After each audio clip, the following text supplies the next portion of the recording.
Welcome to Easy Learning Z-Mathematics, the future is bright. In this video, Learning Z-Mathematics, the future is bright. In this video, we're going to look at biology paper 1 that the GCE wrote this year. So as you can see, this is the paper that they wrote on the 9th July 2025. So this is the paper we're going to look at. We're going to answer questions from 1 up to 40. So stay with us and revise with us.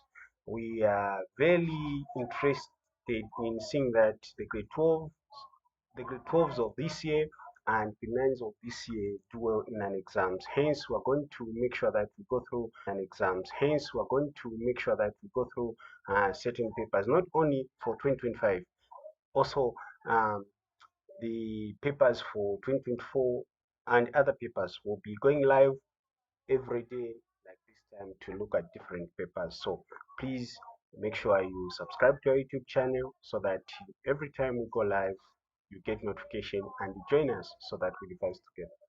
Please, before we give you answers, you can also attempt. If you are watching this video after the live session has ended, please make sure that when you're answering the questions, you pause first, you try yourself. It's okay to fail. So make sure you pause the video, you try it, then you will see the answers we are going to give you. This revision is more than just revision. We are going to give you details. We're going to tell you why the wrong answers are wrong, why the correct answer is correct. So it's a revision that will in favor. Want to see, then encourage you to share this link with other people and tell us if you are also able to see our screen. Trying to do mathematics for grade 9, I just realized that it was blackout. And then thank you so much, William, for letting me know, because I didn't even realize that it was black. Now we have worked on the problem, and now I'm sure I've checked on the phone. We are live on the page is seen. So please make sure if anything you will go blackout, let us know in the comment section. Okay, so with that being said, let's go to the questions. We're not going to go through the instructions because for grade 12 there is no much that has changed. The instructions are the same. So we go to the questions. Okay, so you are using the separate answer sheet, so it's just the same. Okay, let's go to question 1. So as we revise, I'm with someone who's going to be giving us answers. So please, she's also in grade 12. She's writing this year. So we solve the paper together, and then she's going to be sharing answers with us, what her answers the correct answers are. So please stay with me. Whatever she was going to be giving us is something that we as Easy Learning Z have approved as correct answers. So without wasting our time, as follows: a student used a right microscope to observe onion cells. The power of the ocular lens was 10 by x and the object lens was 20 by x. The magnification of onion cell is. So yes, what is the answer to this question? Okay, why do you think D is correct? Well, before we go to D, okay, if you say D is correct, why do you think A is not correct?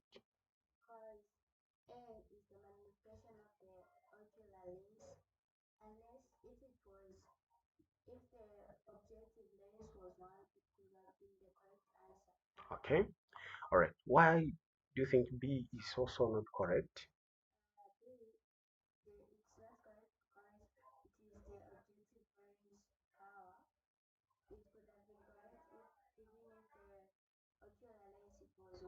Okay, all right. So why do you think C is not correct? 10x or 30x, sorry.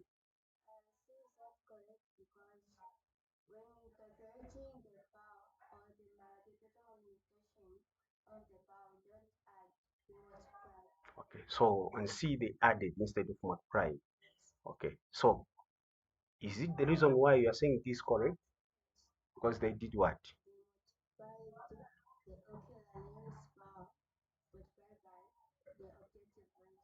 Okay, that's wonderful. I hope viewers have gotten her voice. If he, at all she's not clear, please, yeah, allowed to let us know.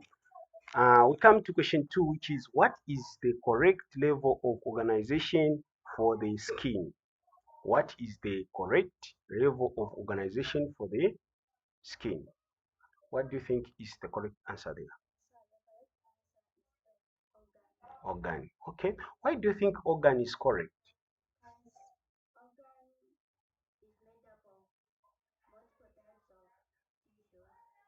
Okay.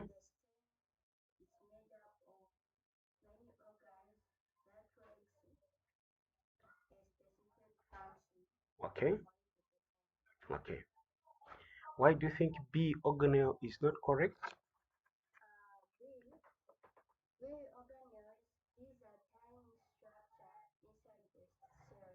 Okay. These are very small structures inside the cells. O-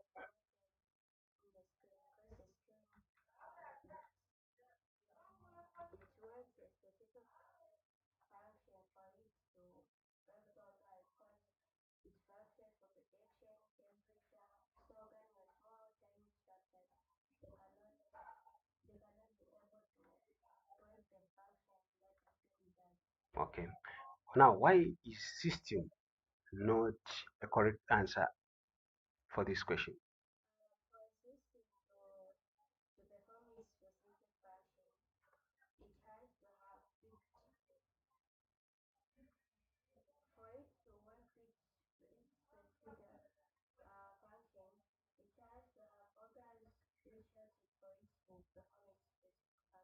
So you say an organ forms a system. So different organs, when they are put together, they form a system. Oh, brilliant. Very good. Now, why is tissue not correct?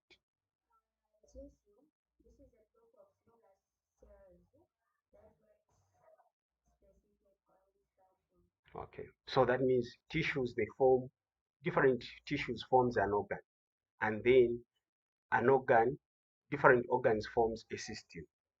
And organelle, these are small substances, very small substances that are found in the cell. Okay, all right. Let's go to question 3, which is question 3 is the following diagram shows. Okay, the following diagram shows a setup to demonstrate osmosis. The Vixen tubing represents the plant cell. So we can start the diagrams. I want you viewers there to start the diagrams and pay attention to the details. Like when we look at diagram A, we have got distilled water which is inside the Vixen tubing, and then we have got sugar solution outside. So the distilled water is inside, whereas the saturated or the sugar solution is outside. Okay, then we have got fixing tubing in B, which contains water, distilled water, and the surrounding also has distilled water. So we need to pay attention to these diagrams and the details that are illustrated in the diagrams for us to get the correct answer. So you can see that in C, the diagram shows that sugar solution is in Vixen tubing and distilled water is outside. Okay, it's outside. So again, we go to on diagram D, we have got sugar solution which is outside and sugar solution which is inside the Vixen tubing. Okay, so the actual question is down here, which is saying um, which setup would demonstrate plasmolysis? Okay, which setup would demonstrate plasmolysis? Okay, let me just get my pen, and I'm sorry that I haven't indicated the answers for the 2 questions. So let me go back and mark our question, our answers, sorry, for the first 2 questions. So we are saying uh, number 1 is D, number 2 is A. So please, if you are following us, make sure you follow us. And then uh, all right, now we can go ahead and answer question 3. If you have gotten disturbed, please, you can take time and study. Pay attention to the diagrams. That is what is important. Now, which one is the correct answer? Which diagram is demonstrating plasmolysis? Okay, correct answer is A. Okay, why do you think A is correct answer. First of all, tell us what is plasmolysis, because there is no way we can get the correct answer if we don't know what plasmolysis is. Osmosis. This is the biological process that happens in plants when lose loss of water due to being placed in hypertonic solution. So when the solution is placed in a hypertonic solution, it tends to lose its concentration to the other cell. So when there is a hypertonic solution, a solution with higher concentration of solid than the inside of the cell.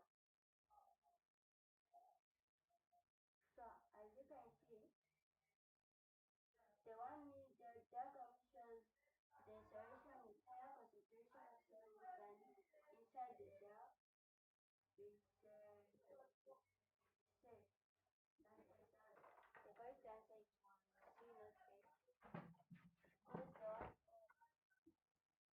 Okay, let me also help her to see exactly what is there. We have got sugar solution outside, then in A, then distilled water inside the mixing tubing. So that means uh, the surrounding is more as a lot of concentration of sugar. So this is concentrated solution that surrounds a cell. So what the liquid in the cell, they are less concentrated.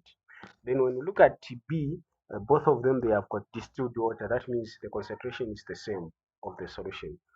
In C, distilled water is outside, and then sugar solution is inside.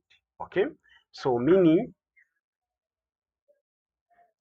and then we have got D. D, we have got sugar solution inside and sugar solution outside. So, according to what she has defined plasmolysis, she's saying plasmolysis is a biological process that happens in plant cells when they lose water. So, meaning the cell will lose water. So, basically, the question is, my friend, is which cell will lose water to the environment? Okay, it's A. So there is distilled water. So she's when she said A, there is water in the cell, which is less concentrated, and there is solution outside, which is high concentration. Now, what happens is that higher concentrated solution will absorb liquid from the lower concentration, isn't it? So that means the water movement in A will be coming outside. That's what you mean? Okay, so that's why A is correct. The water concentration will be coming from the cell into the solution. That means the cell will get shrink. Okay, it will shrink in A. So the cell will shrink. That means it has lost water to the surrounding. Then when we come to B, since they are all distilled water, same concentration, what will happen? Is there any movement of water from any solution? No. Here, they will just be the same. Okay. Okay, so meaning when we come to C, we have got sugar inside, water outside. What will happen to the plant? Now, remember, mixing tubing is representing a plant cell. So what will happen in C when distilled water is outside and concentrated water is inside? The concentrated, the distilled water will pass. Okay, so meaning what you are saying is the plant will suck the water from the surrounding into inside because it is concentrated. So it wants to balance the concentration. So for it to reach equilibrium where the amount of water is the same, that means the plant will get a lot of water inside. Okay, very good.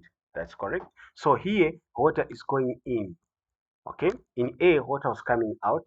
In B, there was no movement of water. If there is movement of water, that means it's equal.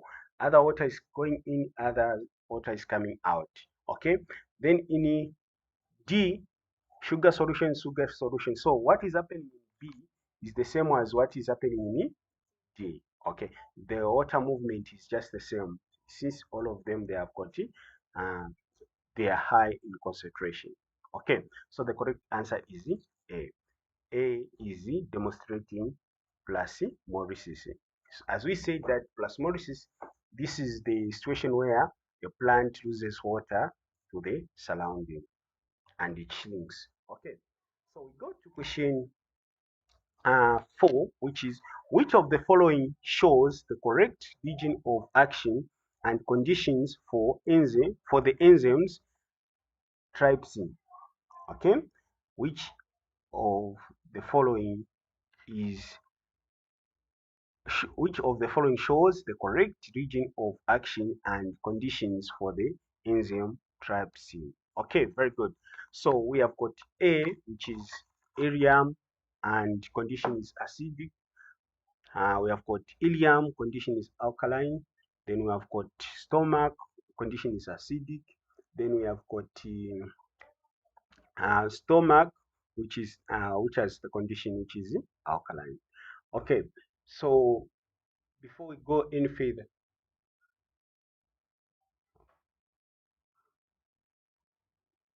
okay, so before we go any further, let's go ahead and hear um, what are first of all, before we answer the question, we need to find out what are trypsin enzymes. That's a trypsin enzyme. These are digestive enzymes that breaks down proteins into smaller peptides. Okay, so they convert proteins into peptides. Okay, very good. So it says they convert enzymes into peptides. So what do you think is the correct answer here? First of all, before we go any further, let's talk about the conditions of ileum and stomach. What is the condition of ileum? Is it acidic or alkaline? It's alkaline. Okay. What is the condition? So that means if there anything, we should concentrate on this answer because when they say ileum is acidic, that is not true. That's what I'm saying, isn't it? Okay. What is the condition of the stomach? Is it acidic or alkaline? Okay, it's acidic. All right. Okay. So we forget about this one and this one. Forget about it. So between the two, there is one answer. So which one is the correct answer? B. Okay. B is the correct answer. Okay. Why do you think B is correct? B is correct because trypsin works best in an alkaline environment, which is created by bowel and pancreatic cells. So the trypsin is made up of the bowel and pancreatic cells. Okay. So we are saying B is correct because irium works well in a condition which is alkaline. That's what she has said. So um, from that, what can we say about why is C not correct? C is not correct because trypsin works in an stomach. It's used with acidic enzymes like hydrochloric acid. The acid is found in the stomach. Okay. So meaning uh, trypsin cannot work in here because of the condition in stomach is acidic, which is released in the stomach.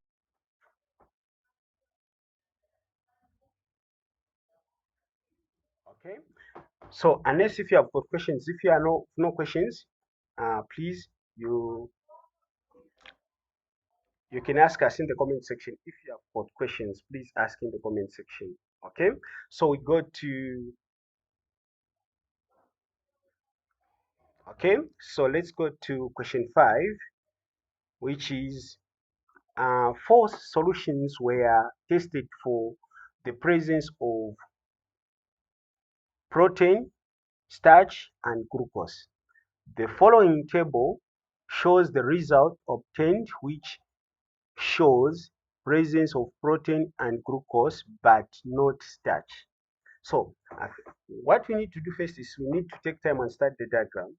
Then once we have studied the diagram, the next thing we need to do is we need to analyze the results that are given. Okay, so what is there is this. We have got bread test here, and we have got iodine test, and we have got Benedict test. So burette test is for protein, and iodine test is for starch, and glucose is for uh, Benedict test is for glucose or reducing sugar. We can call it reducing sugar or glucose. Which result shows that the solution has got one, protein, two, starch, two, it doesn't have starch, three, it has glucose or reducing sugar. Okay, so the question is, in other ways, we are being asked a question which is, what color does a food change to when it has got protein? What color does a food change to when it has no starch? What color does the food turn to or solution turn to if it has no glucose? So, what do you think is the correct answer here? So the correct answer is C. Okay, if the correct answer is C, why are you saying the correct answer is C? What is the color of the food um if it contains protein? What color does it change to? Change to purple or violet. Okay, it changed to purple. Okay, or violet. Very good. Now, what color does the solution of food stuff change to if it has no iodine solution? If there is no presence of starch, Starch, sorry. If it does not have starch, what color does it change? It's brown. So it just remains brown, doesn't change any color. Okay. Okay, we come to Benedict test. What color does the food change to if it has got glucose or reducing sugar? it's orange or blue red. Okay, it's orange or brick red. Okay, all right. So basically, the correct answer you said is C. So what has made A to be wrong? A, it's wrong because uh, when when testing for protein, you have to use bullet solution. So when you use red, the color is blue. When the color is blue, means that there is no protein in the solution. Okay, so when we use burette test, the color remains blue. That means the protein in the solution. When we use burette test, okay. Why is that? What can you say about testing for starch using iodine solution? On A, we are told it turns brown. Yeah, it turns brown because the iodine solution is brown Okay, and there's no starch in the B. B. Burette, when the color shows blue, that means there is no presence of proteins in the solution. Okay, And for iodine, it shows blue-black. This means that there is presence of starch. And in okay, the question they asked us, the starch wasn't tested. okay. So that means in the question we are told to say when it was tested, the solution had no starch. Which result shows presence of protein and glucose but not starch. So meaning the one that shows presence of protein. So here it's showing that protein wasn't there. Then it is showing that starch was there, which is the opposite. These two answers they have been reversed. Okay. Then when you come to Benedict solution, that means they are saying blue. Again, here again, also the answers have been reversed because when there is no reducing sugar, then that means the answer the color would remain blue or will be blue. So these were wrong answers. Okay. So what made D to be? So here on B, everything was reversed, was opposite. Okay. What is making D wrong? The genetic test or we start from the purette first.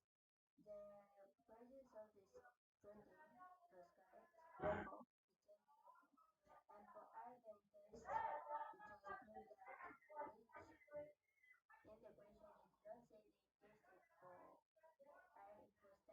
Okay, so in the burette test, it turned purple. That means protein was present.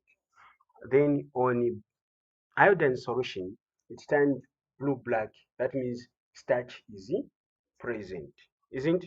Is present. Now, in the statement, in the question, they're saying, but not starch. So meaning starch shouldn't be there. So already blue-black, turning blue-black made T to be wrong. Before you even check on the third option, isn't it? Which is Benedict.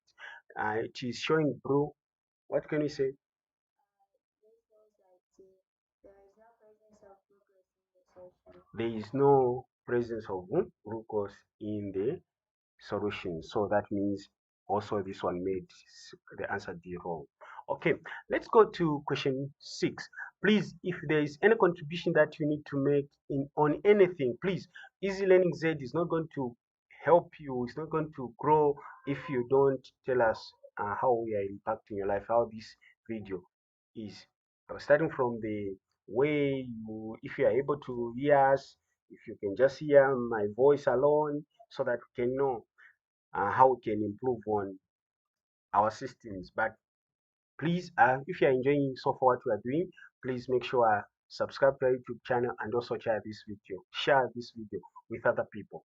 Okay, we come to question 6, which is which of the following is which of the following nutritional disorder can be caused by lack of calcium in the diet? Which of the following nutrition disorders can be caused by lack of calcium in the diet? A, we have got constipation. B, we have got heart disease. C, we have leakages. And D, we have got scurvy. Which of those can be caused by lack of calcium? Okay, so leakages are caused by lack of calcium. That's what you're telling us. Okay, so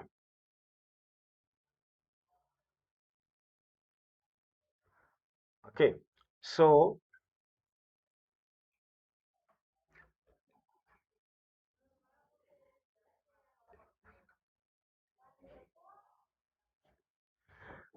okay, so yes, dear. Which one? You said this scurvy is caused. Sorry, ricket is one disorder that is brought about due to the fact that somebody lacks calcium. Now let's see. Start with A, which is constipation. Why are you saying constipation is not correct? Constipation is usually related to low fiber intake. Okay, so constipation is caused by lack of fibers. So if a person is eating fine food that is not okay, the food that is processed lacks affected constipation. So if they said the disorder that is caused by lack of fibers, then A could have been correct. Okay, very good. We go to B, heart attack. Why do you think heart attack is incorrect? Heart attack is influenced by factors like high blood pressure, high cholesterol, smoking, and poor diet. Okay, so that means heart attack will be caused by high cholesterol. So eating fats that contains cholesterol. Okay, so these cholesterol go into arteries and start blocking the passage of uh, blood, which leads to them bursting, something like that. Okay, and also blocking the the the the arteries, the veins completely, and then the heart is denied blood and the oxygen. Okay, something like that. Okay, all right. So meaning eating food that have high cholesterol will cause heart attack, and the poor diet generally, and also smoking. Oh, I didn't know about smoking. So if you are a smoker, you are likely to have heart attack.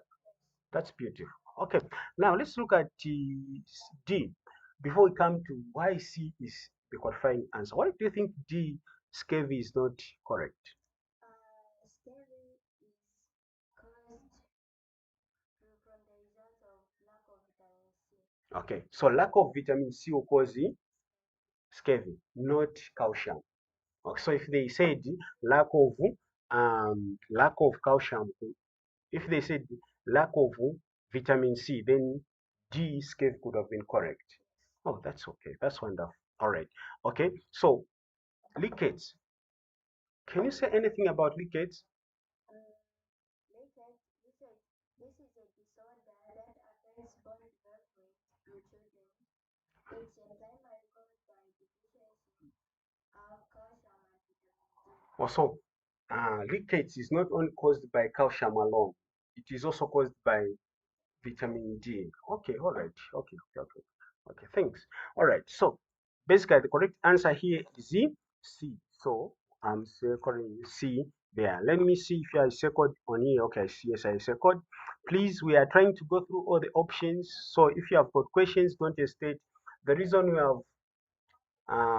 we have come live like this and do this is because of you, our viewers. We are chatting. Someone knows it's a issue of revising. So let's make it impactful by writing your comments in the comment section so that we can hear your views and then we see what we can do. All right, we come to 7. Question 7 is as follows. Um, the diagram shows the shapes of the cell in a section of a leaf. So you can take time and look at the diagrams. So we have got those diagrams. So we have got names that are there. So what we can do is names that are represented by letters, or let me say parts of a leaf that are represented by letters. So we have got H-I-J-K there. Okay. So the question is, which cells contain chloroplast? Which cell contains chloroplast? Chloroplast, in other words, is um, which parts of this leaf has chlorophyll? So the correct answer is C. Okay, C, which is IJK. Okay, why do you think A is wrong, which is HI? HI. So H is probably a terminal cell without chloroplasts. Okay, so H you're saying is abdominal cell which has no chloroplast. Okay, so that is H is making the answer to be wrong. Okay, why B? B,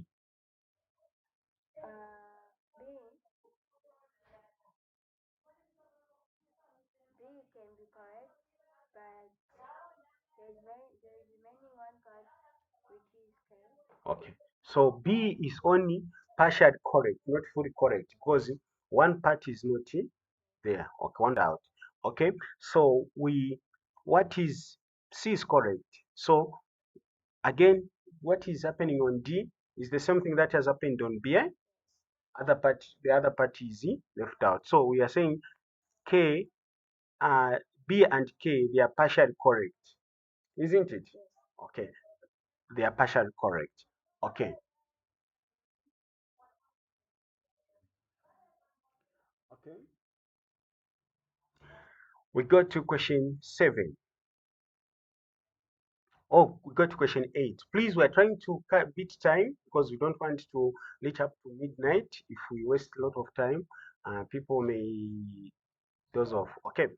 Question 8 is the diagram shows the structure of Rhizopus. Then we can take time and study the diagram. Now, once we have studied the diagram, then we can go to the actual question, which is identify the labeled structure L and M. What is the labeled structure L and M? So, what is M? What is L? L is Mhm. the substrate. Okay, L is the substrate.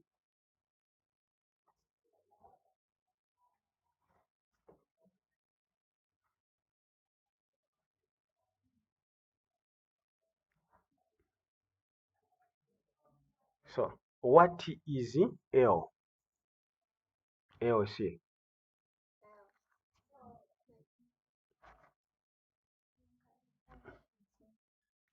So we know that L is spro.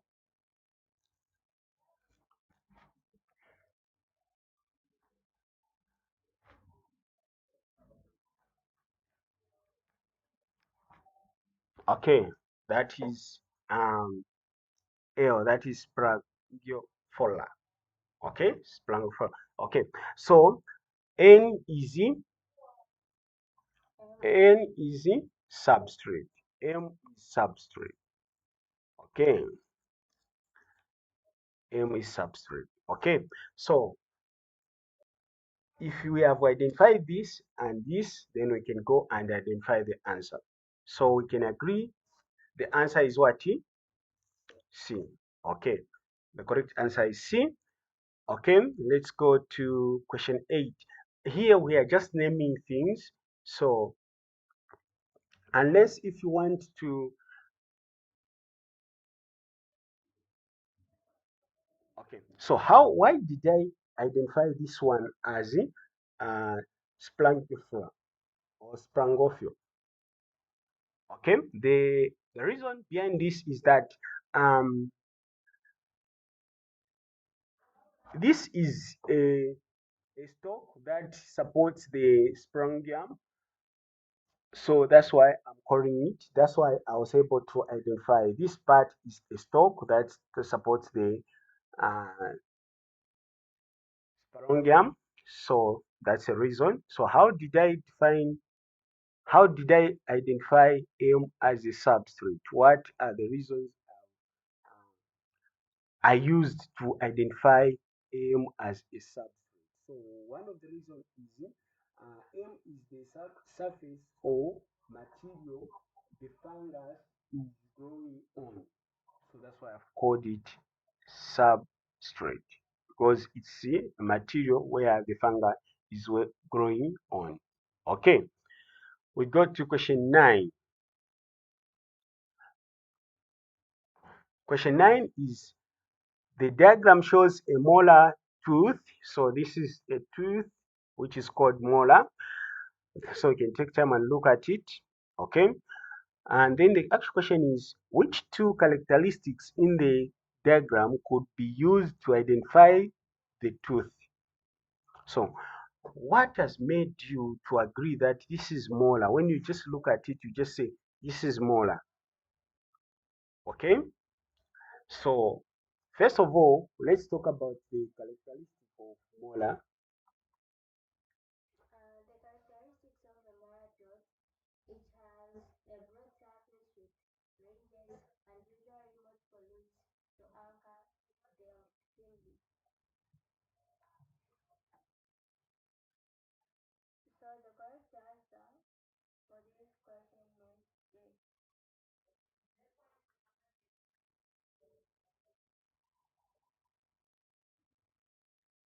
A. Mhm. Okay, so the correct answer is what?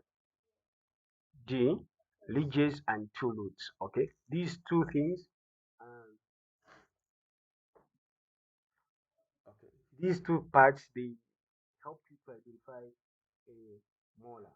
So we are saying ridges and two roots. Okay, so ridges, molars have ridged chewing surface. So when you talk about ridges, we are talking about the top surface here. Okay, then when we talk about two roots, we are talking about these two legs of this. Okay, these are the roots of the teeth. Okay, all right.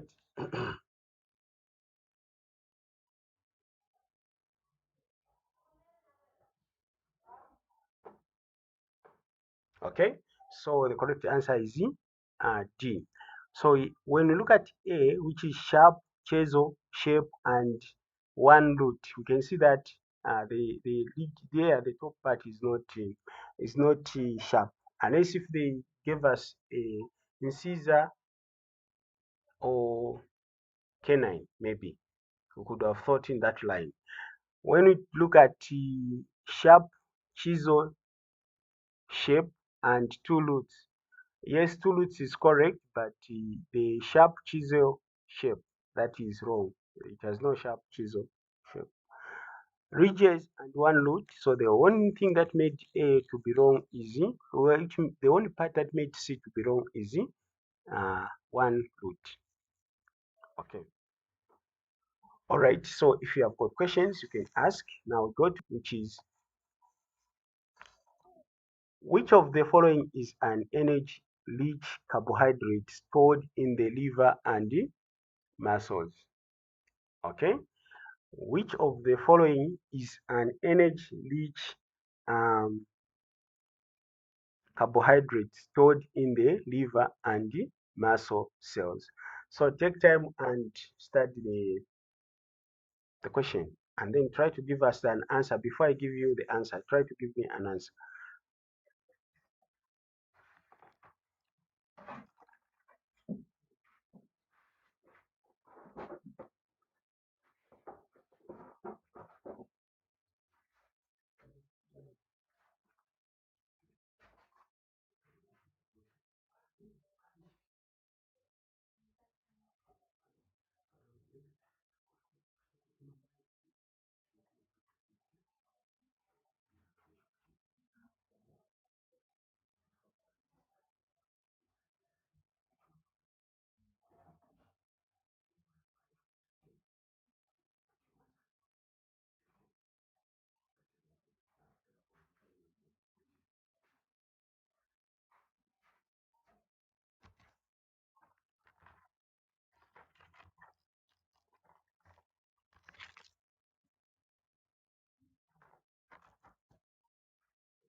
Okay, I hope you've gotten the correct answer there. What is the correct answer? Which of the following is an energy leak in the liver and muscle cells?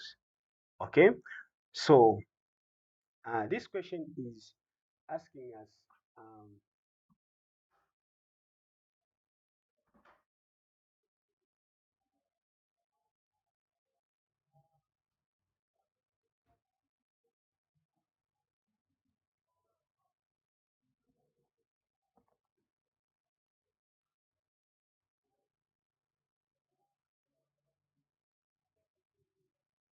okay, so let's look at option one so that before I give you the answer, you may understand what is there. So let's start with option A.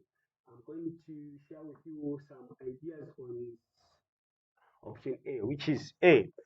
Cellulose. What is cellulose? Let's first describe what is cellulose and what it does. Then together we determine which one is the correct answer.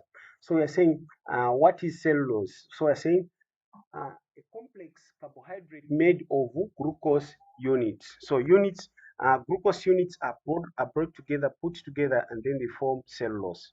Okay, that is A. Function, what is the job of this cellulose? It provides structural support in plant cell walls. Okay, in plant cell walls. So the cell of a plant is made of cellulose. Okay, what of a human? We cannot digest cellulose.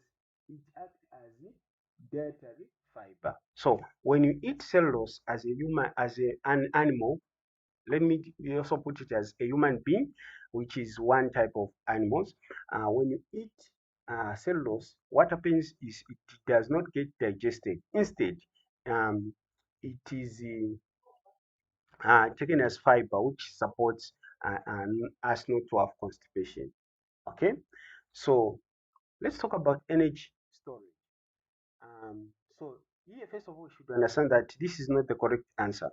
The answer is no, storage. No, it is not stored or used for energy in our bodies. So it is not used in our bodies. So A is not correct. Okay, now we have analyzed A and we are saying it's not correct. Out uh, the point of determining whether the answer is correct or not. I want you to write the correct answer. Okay, I'll be checking the comment section to see who's going to write the correct answer after explaining who's going to type the correct answer in the comment section. Please. Okay, we come to B, which is glucose. So let's understand what is glucose. Glucose is a simple sugar. It's a simple sugar which is also called monosaccharide. The primary fuel for cells. So glucose is used to generate or to make energy in human or in animals. Okay, so function circulates in the blood and is used immediately for energy. So glucose is readily available for use to generate energy by animals. That's what we use. So whatever we eat, it's broken down into glucose and then it is used to generate energy. Okay, storage. Can we store carbohydrate in form of glucose? Okay, that is the question you need to answer if it's yes or no, because the question is asking us which of the following is energy rich carbohydrate stored in the liver and muscles. So we are trying to identify how carbohydrate is stored in the liver, if it is stored as glucose. Okay, come to C, which is C is glycogen.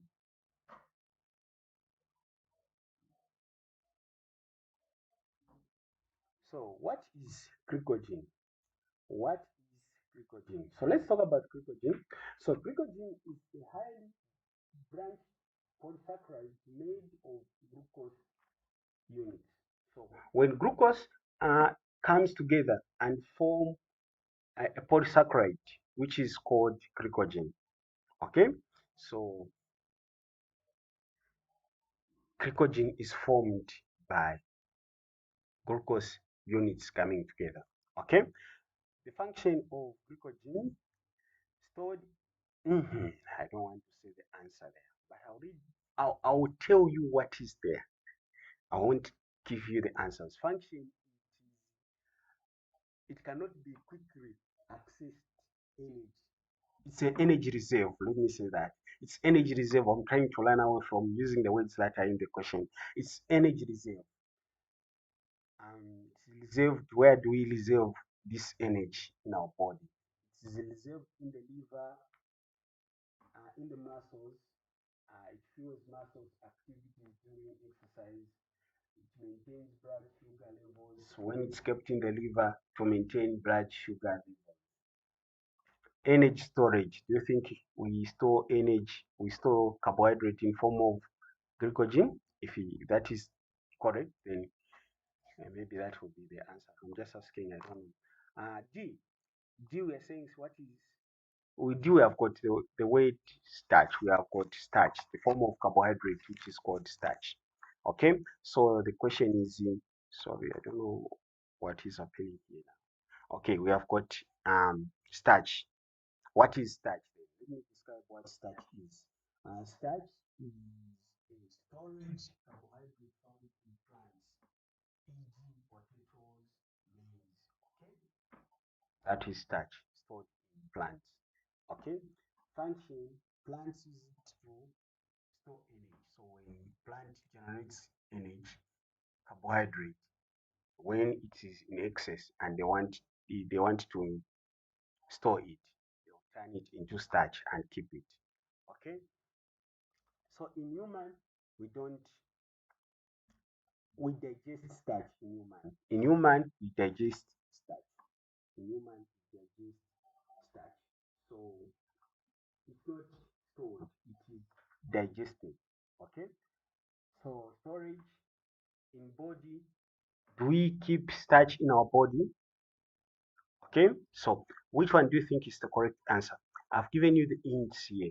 So which one do you think is the answer? Write the answer in the comment section. Okay, I guess you have written. I'll check. For now, let me concentrate on the screen so that I don't get distracted. So we store carbohydrate in form of glycogen. We store carbohydrate in the liver and muscles in form of glycogen. Okay, we come to 11. Which of the following is a characteristic of emphysema? Emphysema. I don't know how you pronounce that word, but that's how I pronounce it. So that is emphysema. So which of the following is a characteristic of emphysema? There is options there: constriction of bronchioles,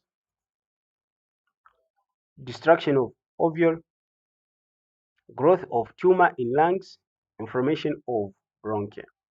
Okay, so what is the characteristic of emphysema? So please try to answer in the comment section before I come in and describe the terms for you.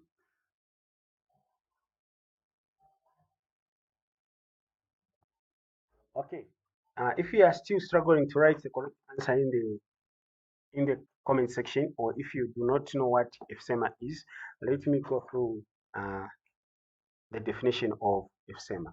So I say emphysema is a chronic lung disease that damages the ovule. I give you that insight. Emphysema is the disease that damages ovule. So which one? We're going to go in details. Which one is the correct answer there? Okay. Is it A? Is it B? Is it A, constriction of bronchioles? B, destruction of ovule? C, growth of tumors in lungs? D, inflammation of bronchioles? Which one is the correct answer there? Please write in the comment section. Okay, so let's see what is constriction of bronchioles and how is it brought about. Okay, let me first tell you what bronchioles are. You see, bronchioles are small airways that carry air to the ovule. So those passages that connect, okay, the bronchial, the trachea or the bronchus to the ovule, okay, are called bronchioles. Okay, so those bronchioles. Now, when we talk about constriction of bronchioles, now first of all, I've defined what bronchioles are. I've described what bronchioles are. These are tubes that connect to the ovule, okay, or the branches that touches to the ovule. Now, what is constriction? Uh, Constriction happens in conditions like asthma. So, if someone has got asthma, where muscles around the bronchioles tighten, they close up, they become like the tighten, they become smaller and air cannot pass. Okay, and tightens. Okay, so can we say emphysema does that? No. Earlier on, I told you that emphysema is a chronic lung disease that damages ovules. Okay, not tightening the bronchioles.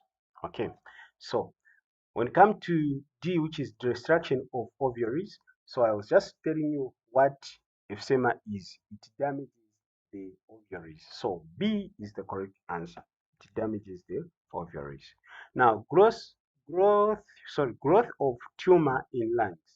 Okay, here it's more than revision, because here we are even sharing ideas. We are sharing reasons why certain answers are not correct. So here is all about learning as we're also learning. So in any way they can twist these questions, they make the wrong answer to be the correct answer. We are getting equipped for that. Okay. So let's make sure that ECZ lines out of our ideas on how to set exams, because we're going to look at all angles, so that in which way, in any way that ECZ will prepare the exam to be able to analyze. Okay, so we are looking at destruction of ovule, which is the correct answer. So why is this question correct? So when you look at the word destruction, is the synonym of damage. Destruction is the damage. So in emphysema, the walls of ovule breaks down. That's what happens when you have got emphysema disease. What happens is the the hose of ovary breaks down, they get damaged, reducing surface area for oxygen exchange. So oxygen exchange surface area will be reduced because hose of emphysema are being damaged. Okay, this leads to shortness of breath, especially during activity. So if a person has got emphysema, he can't do vigorous activities that needs him to breathe hard and pant, or that needs him to have a lot of oxygen. Now, if that happens, that's where you see people struggling to breathe, panting, heavy breathing. Those will be caused because the holes of ovule have been damaged. So this is the correct answer, and this is those are the reasons why it is correct. Now let's look at C, which is saying the growth of tumor in lungs. Okay, so let me let me first also talk about tumor. What is What is tumor? What is tumor? So you can say tumors are associated with lung cancer, not emphysema. So if you have got lung cancer, then you can have tumor. So what is tumor? We're saying tumor is this is the abnormal growth or the growth in an area where it's not supposed to grow. That is tumor. So if you have got growing, that is that has happened. It has grown. When you say brain tumor, there is something that has grown in the brain. When we talk about lung tumor or anything like that, that means there is a foreign growth that has happened in the lungs. Okay, so when we talk about growth of tumor, it's not emphysema. Okay, so emphysema should know that it's not cancerous. It is not cancer. It's just that it is the breaking down of walls of ovule. Okay, inflammation of bronchus, that is G. So this is typical of bronchitis. This is bronchitis that is described here. If they said characteristic of bronchitis, then D could have been correct. Inflammation of bronchus. Okay. Then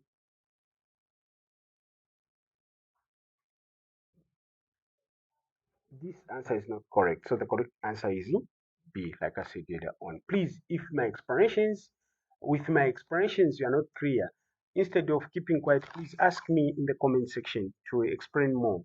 Okay, so this is biology paper 1 that the GCE for 2025 wrote, and this is what we're going through. So make sure you pay attention and you also write your comments in the comment section so that whenever we are not clear, whenever I'm not clear, you can also come in and ask a question in the comment section. And please, I also encourage other teachers, if you are watching, you are welcome to also contribute. Remember, we are building the future. It doesn't matter whether they will we are going to benefit or not. But as a teacher, I have a responsibility to make sure that we help our students. So please make sure if you are a teacher and you're watching, please, your contribution will really be varied. Okay, easy learning Z will never grow in isolation. We need to put hands together. Okay, so come to question 12. And please, for those who are teaching grade 12s, please sharing this channel to them. It's not a bad thing. It's a good idea. Okay, it's a good idea in the way that it will help them to revise.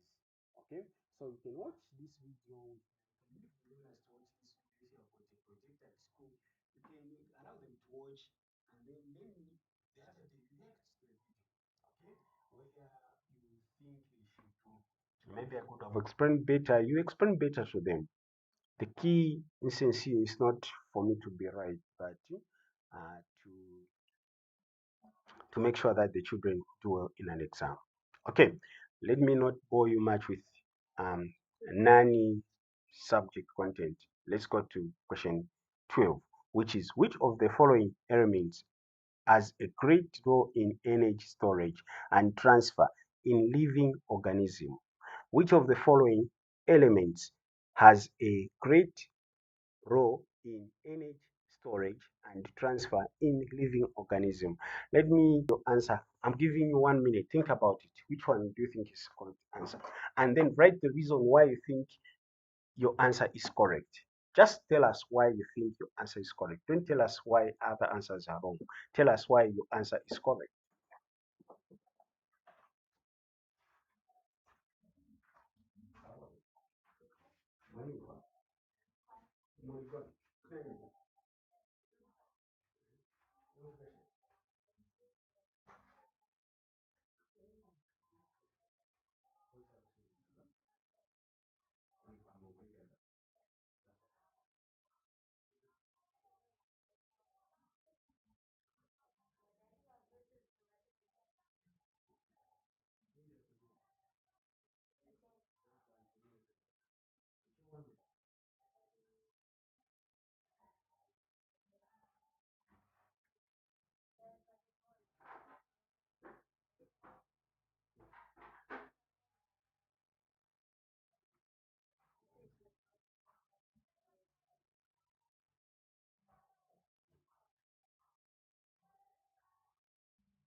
Okay, Gigi, what is the answer you wrote? So, okay, now we come to, let me go through the question. The question is, which of the following elements has a great role in energy storage and transfer in living organism?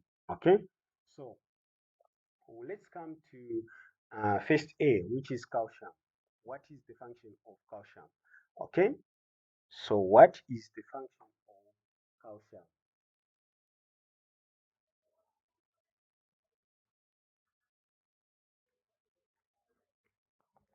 So the main law of calcium is to build bones and teeth, helps with muscle contraction, nerve signaling, and blood clotting.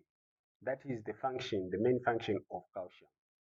Okay, it is stored in bones and released when needed, but it is not directly involved in energy transfer. So calcium is not involved in energy transfer. Okay,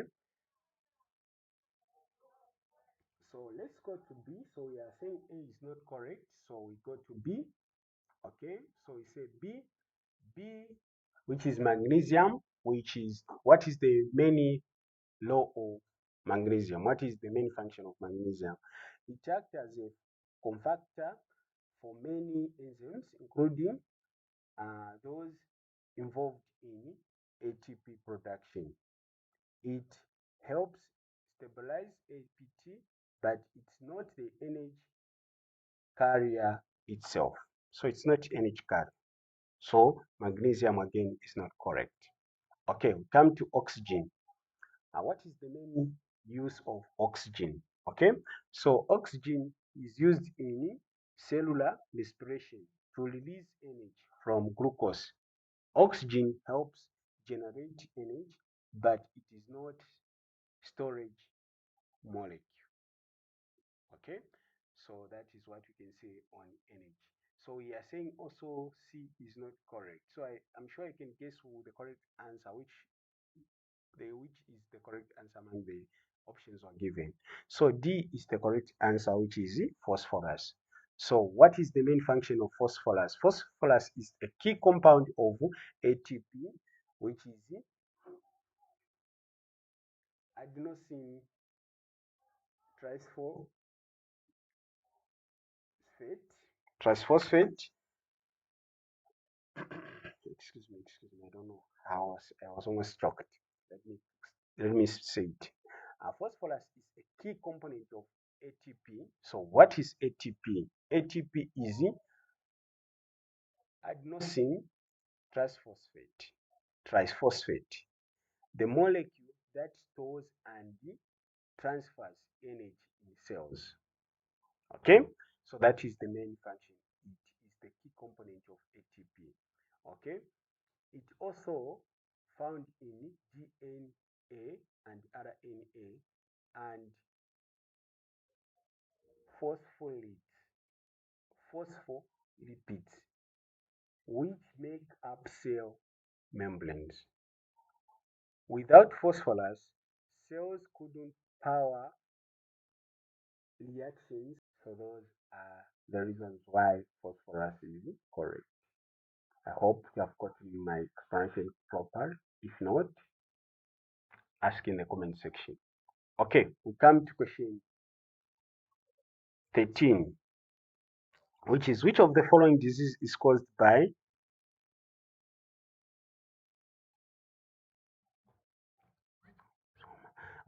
which of the following disease is caused by schistosoma?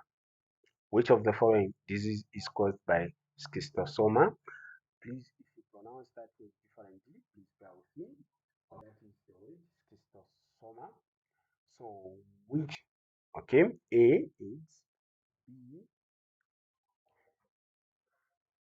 bilharzia, C cholera, D tuberculosis, which is abbreviated as TB. Okay, so let me see your correct answer in the comment section. Okay, so I hope you have written your answer in the comment section. Please, if you are watching, so we said on 12 the correct answer is D. Sorry, I didn't indicate D there. Okay, so we come to B. Which one is the correct answer? So the correct answer, let me not give you the correct answer. Let me go through first the answers. Let me explain what they are. So we have got AIDS. AIDS we know is caused by HIV, and AIDS is an abbreviation of acquired immunodeficiency syndrome. It's caused by the HIV virus, not a parasite. So HIV is caused by the virus. Okay. Um, it weakens the immune system, making the so what happens with the AIDS? That is now we call this condition to be AIDS when the body is unable to fight diseases. Okay, then we say there's a condition called AIDS. Okay, let's come to B. Talk about bilharzia. What is bilharzia? What causes bilharzia? Okay, so bilharzia, also known as oh, no, when I tell you the other name, that means even the answer will be obvious. Also known as schistosomiasis. Okay, schistosomiasis. This disease is caused by parasite worm of the genus Schistosoma. Okay, people get infected by swimming or wading in contaminated fresh water where infected snails release larvae. Okay, so when a snail has got this bacteria, okay, then it releases it into the water, and then the water is swimming there or wading there may get that parasite. Okay, you may get that parasite, and then it enters his body. Now, how do you know that I have got bilharzia? What are the symptoms? Okay, symptoms includes abdominal pain, blood in urine or stool, and organ damage if untreated. Okay, so those are the symptoms. If you see blood in urines, you know that you have bilharzia. Okay, Although the answer is obvious there, let's go on C, which is cholera. Okay, so cholera is caused by bacterium Vibrio cholerae. Okay, so Vibrio cholerae. It spreads through contaminated water or food, leading a severe leading to a severe diarrhea and dehydration. So it's not caused by schistoma or schistoma, sorry. Okay. Tuberculosis. Let's talk about tuberculosis. Okay. Tuberculosis is caused by bacterium, Mycobacterium tuberculosis. Okay. Its main affects the lungs and is spread through airborne droplets. So if someone has got tuberculosis, you are going to get tuberculosis when someone coughs. Okay, that's why you see words where people with tuberculosis are they open windows so that there is fresh air carrying away that bacteria. Okay, so that is tuberculosis is airborne disease. So the correct answer is B. Okay, we come to 14, which is what type of immunity do babies obtain from the mother through breastfeeding? What type of immunity does babies get from the mother through breastfeeding? Okay, A, artificial active immunity, B, artificial passive immunity, C, natural active immunity, D, natural passive immunity. What is the correct answer? Okay, so let me describe first, before I tell you the answer, let me describe the four types of immunity. Let me describe those four types of immunity. Okay, let me start with A, which is artificial active immunity. What is artificial active immunity? So artificial active immunity is immunity developed after receiving a vaccination. Okay, so this is the immunity that is built after receiving a vaccination like polio vaccination and other vaccination that we receive. Recently, we heard of cholera vaccination. Okay, so that is artificial active immunity. How does it work? The body is exposed to a harmless form of a pathogen and produces its own antibodies. So what is being explained there is um, when they are trying to immune or to vaccinate you for polio, against polio, sorry, they are vaccinating you against polio.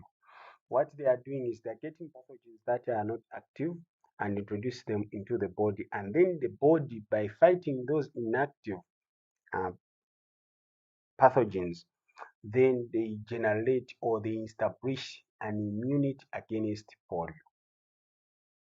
Okay, that's what it's trying to explain there. So that one is not the correct answer. Remember in the question they are telling us immunity. What type of immunity do babies obtain from the mother through breastfeeding? Okay, so think about it. Let's come to B, which is artificial passive immunity. What is artificial passive immunity?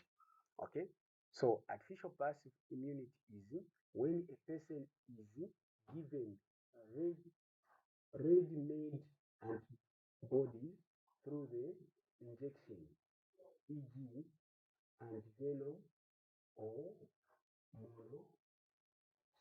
monoclonal antibody. Okay, so when you are given an injection, that will help you like antivenom and monoclonal antibodies, then that is passive immunity. How does it work? So when you are given artificial passive immunity, how it works like this. Temporarily protection without the body making its own antibodies. So, for instance, if you're dealing with the venom of a certain snake and then you are given an injection, now that is temporarily just to deal with that circumstance. Doesn't mean that now you have become immune to a bite of a snake, or it's the same snake. Uh, let's say Pafada had bitten you. Okay, let's say Cobra had bitten you, and then they give you the antivenom for Cobra. Let's say just Cobra had bitten you. Forget about Pafada. Cobra's bitten you, and then they give you antivenom for Cobra. It doesn't mean that the next time Cobra will bite you, you have already got antivenom in your body. No. Again, if it bites you, you need to go and get that antivenom uh, again. So that is an example of artificial passive immunity. Okay, let's go to C. Okay, C, which is natural active immunity. What is natural active immunity? So, natural active immunity is immunity developed after natural exposure to a disease. Natural exposure to a disease. Okay, we have heard of certain people who maybe had polio, and then let me use what kind of disease can I use, because I'm not very sure of polio. Let's see, someone gets sick, or let me just use polio. Even if it doesn't work like that, maybe let me use polio, but it works in similar way. Okay, when you have polio and then the body develop a defensive mechanism against polio, that is natural active immunity. Okay, so nothing has been introduced to you naturally.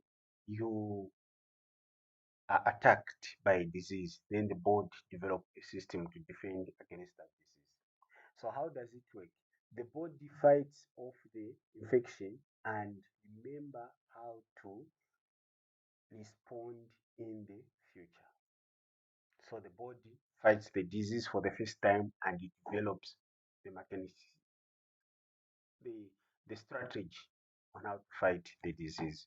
Okay, all right. So basically, we are saying C, that is what it is. It's the natural active immunity. Okay, now we go to D, which is um, natural passive. Okay, natural passive immunity. So, what is natural passive immunity? Okay, natural passive immunity. This is when a baby receives ready-made antibodies from the mother. Okay, so this comes from the mother. Okay, then how it happens? How does this take place? Before birth, antibodies pass through the placenta to the baby, from the mother to the baby. Okay, after birth, breastfeeding or breast milk, especially um, colostrum, which contains immunoglobulin, immunoglobulin, and other protective substances. Okay, so that's what happens. So during birth, the passive, the natural passive immunity will pass through placenta, just like the way food passes from the mother to the child, the way blood goes from the mother to the child. That's how even the passive immunity will do. Okay, so here now, when you come to the question, which is what type of immunity do babies obtain from the mother through breastfeeding? So the correct answer is D, natural passive immunity. Okay.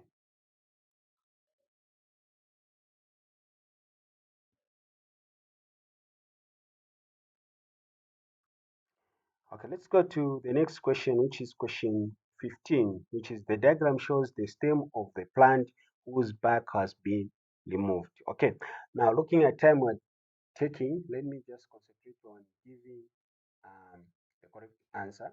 So what you can do is you can check on the number on the screen. You can ask for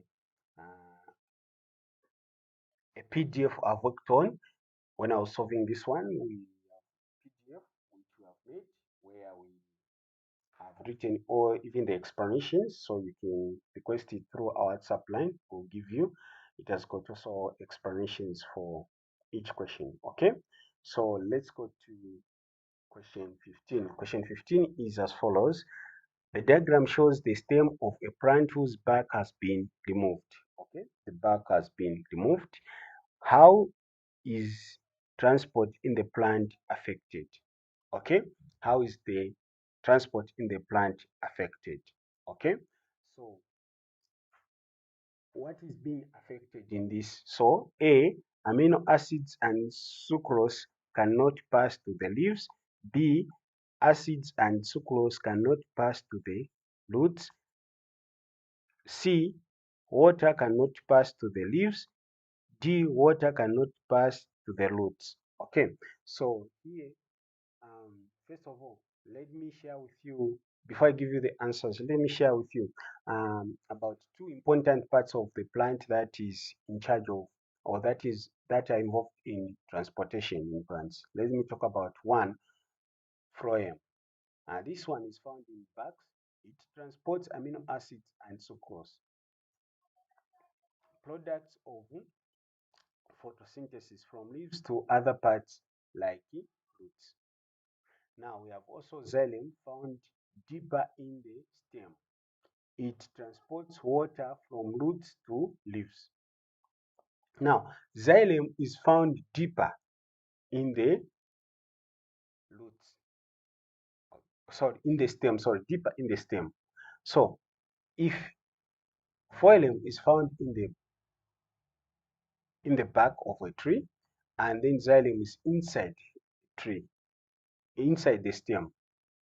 So the question is, when the bark is affected, when the bark has been removed, what elements or nutrients will be affected? The transportation of those elements will be affected. Okay, we know that phloem is found in the bark and it transports amino acids and sucrose. So when bark is removed, phloem is disrupted, but xylem remains intact. So the question is, how is transport in plant affected? So when you talk about amino acid and sucrose cannot pass to the leaves. Okay, now here you need to be very careful because you may say, this is the correct answer. Here, this one could have been correct answer if they didn't put leaf here. Okay, this is why now B is correct. B is correct because of this word roots. So what has made this answer wrong is leaves. So the correct answer is B. If you want to know why A is not correct and B is correct, you can do as wise. Contact me using that WhatsApp line, Zamtel line. Please make sure I use Zamtel line. Contact me, then I'll share with you the answers. Okay, the PDF, the explanations and everything are okay.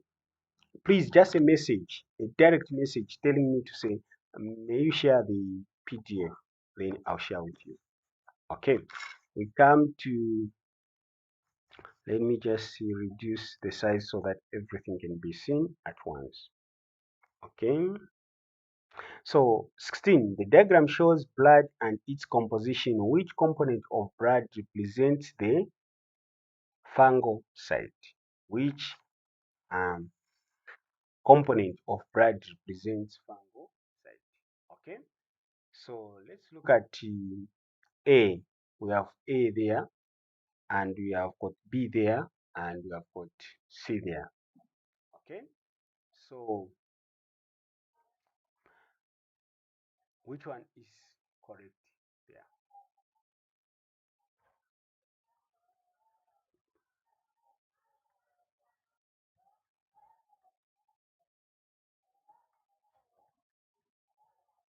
Okay, so let's look at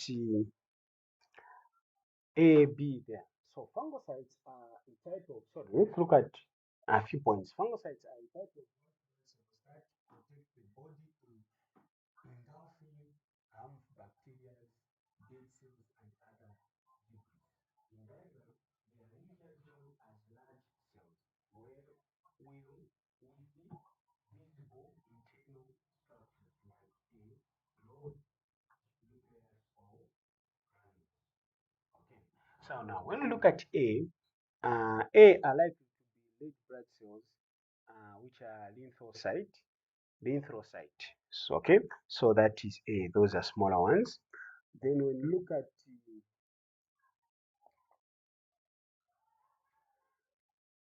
they are small and round. Okay. Now the correct answer. Let me just say I'm going to the correct answer. The correct answer is D. The correct answer is D. D is the correct answer. I said I'm going to share with you the PDF. So I'm just going to go to D as the correct answer. Why am I thinking D is the correct answer? And why do I think that structure is likely to be fungocyte? So, yeah, fungocyte cell are large cell with the internal structures, e.g., blood, e.g., lo- nucleus, e.g., nucleus is visible.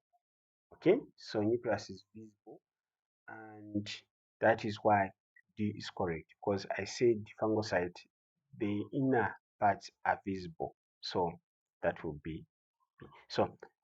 Even other parts, even for the red blood cells, they can be visible. But what happens here is for fungocytes, they become more visible easily than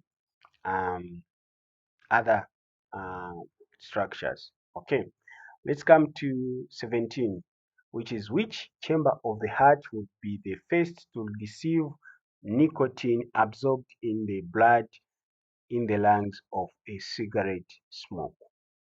Okay, so in other words, the question is asking us which part of the heart receives blood from the lungs? Which part of the heart receives blood from the heart?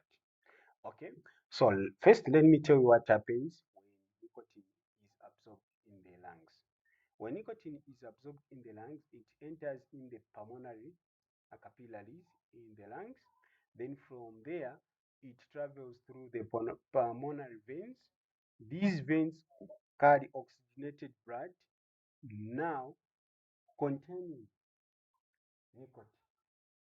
Okay, so this blood that is coming from the lungs, it is oxygenated blood and it contains nicotine to, to the left atrium. So when the blood is coming from the lungs to the heart, it enters the left atrium, the chamber known as left atrium. So the correct answer is A. The correct answer is A. Because the question is, which chamber of the heart would be the first to receive nicotine absorbed in the blood in the lungs of a cigarette smoker? Okay, so that is the correct answer. Please, the PDF document is available. You can just contact me using Zamto line there on WhatsApp. Please be specific. If you just write open-ended message, just say good morning, sir. May I have the PDF, and I'll send you that. That's what you can do. That's all. We go to question 18. Okay, question 18 is as follows. The diagram shows a kidney and blood vessels associated with it. So we have got one, vessel X contains more urea than Y. Two, vessel Y contains urine. Three, vessel X contains more oxygen than Y. Then the question is, which of the statement 1, 2, or 3 are correct? Okay, so vessel X contains more urea than Y. Okay, so first of all, what we can do is um,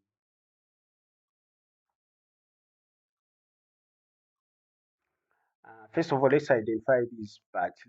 Let's talk about these parts. So vessel X is renal artery, and vessel Y is ureter, and All right, vessel X is leno artery and vessel Y is ureter. So I won't talk about leno vein because it carries filtered blood away from the kidney. So when the blood is filtered by the kidney, then it will take away uh, the blood. That means the blood will have less urea. Okay. So the question is, which of the statements 1, 2, or 3 are correct? Okay. So um, statement 1, which is vessel contains more urea than Y, is correct. Vessel X, which is renal artery, brings unfiltered blood into the kidney, which contains more urea. After filtering, urea is removed and sent to the bladder via or through the ureter. Okay, so when we say um, vessel X contains more urea than Y, then it's correct. Okay, all right. So the correct answer there is uh,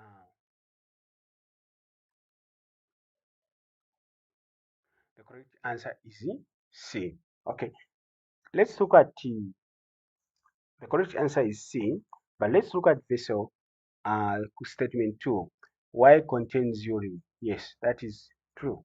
That's what we have said because that is ureter. It carries urines to the bladder.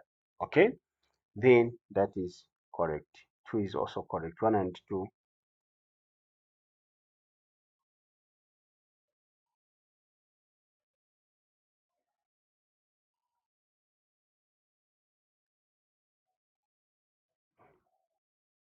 Sorry, what am I saying?